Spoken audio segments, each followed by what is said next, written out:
Patou Lamétou découvre Noël. Il était une fois une jeune sorcière qui s'appelait Patou et qui volait dans le ciel à bord d'un balai-fusée. Son chat Moustacha l'accompagnait partout où elle allait. Elle n'était pas comme toutes les autres sorcières, celle-ci était gentille. Elle n'avait pas de verrues, pas de nez crochu, pas de mauvaises intentions. Elle ne faisait de mal à personne. Ses yeux étaient bleus. Au lieu d'être vêtue de sombre, elle portait des couleurs vives. Elle adorait les enfants, mais pas pour les dévorer. Elle aimait jouer avec eux. Patou n'avait qu'un défaut. Elle se mêlait toujours de tout ce qui ne la regardait pas. Patou et son chat volaient donc avec le balai-fusée. Alors que Patou s'approchait peu à peu de la maison, il commençait à neiger. De petites brumes de neige devenaient de plus en plus épaisses. Les flocons, comme des grumeaux, grossissaient à vue d'œil. Ils étaient brillants et Patou pouvait y admirer son reflet. Le vent du nord faisait tourbillonner les petites boules de coton. « Que les flocons sont gros !» dit Patou à Moustacha. Alors Patou se dépêcha d'atteindre la maison éclairée qui brillait au loin comme un phare au milieu de cet océan givré. Elle vit des rennes devant le grand chalet. Elle décida de se poser pour les observer. Mais le troupeau s'envola pour fuir et Patou voulut les poursuivre. C'est alors que tout à coup ils foncèrent dans un arbre et la petite sorcière tomba inanimée dans un grenier. À son réveil, elle y voyait flou. Il lui fallut un moment pour se remettre de ses émotions. Elle observa autour d'elle. Elle ne reconnaissait pas cet endroit. Il y avait des vieux cadeaux ratés et des emballages déchirés, des toiles d'araignée à tous les coins, des fuites partout. Plic, ploc. Une goutte d'eau tomba sur Patou.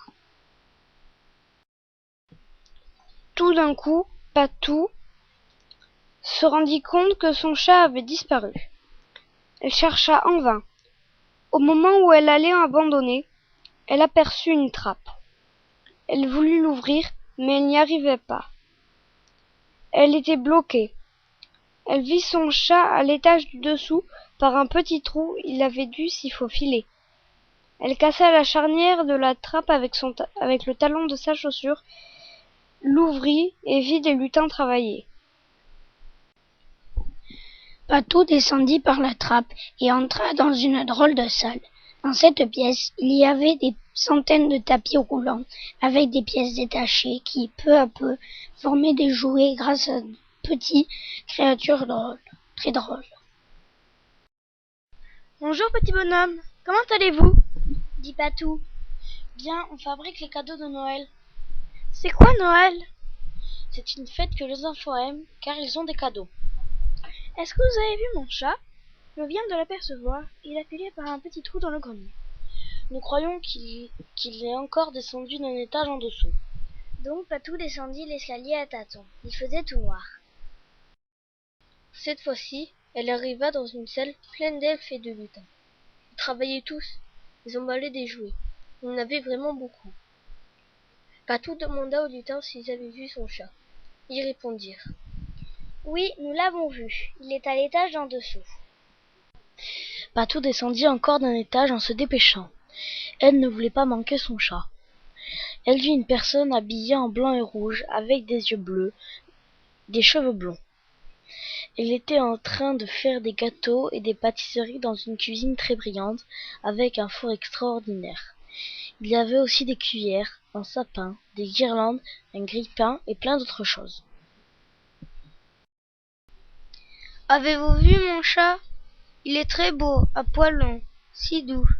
Il est resté un petit peu, mais il a eu peur quand le lutin est arrivé avec la livraison de cadeaux pour les petits enfants. Je pense qu'il est allé voir dans la salle où dort mon mari. Il est allé dès que vous êtes arrivé dans ma cuisine.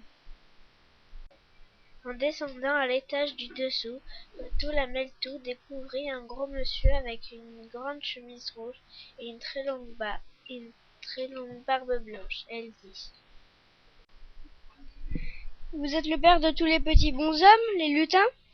À moitié endormi, une grosse voix retentit. Hein? Quoi? Qui êtes-vous? Mais au moment où elle dit cela, elle aperçut son chat assoupi sur son gros ventre. Mon chat, Moustacha! Toujours à moitié endormi, il dit: Il est à vous? Le Père Noël ouvrit un œil et lui demanda qui elle était. Je m'appelle Patou, je suis une sorcière, mais je suis très gentille. Patou découvrit ainsi le Père Noël. Elle demanda: Pouvez-vous me rendre mon chat? Le Père Noël dit: Après ma sieste. Noël, c'est ce soir. Alors tu le reprendras tout à l'heure.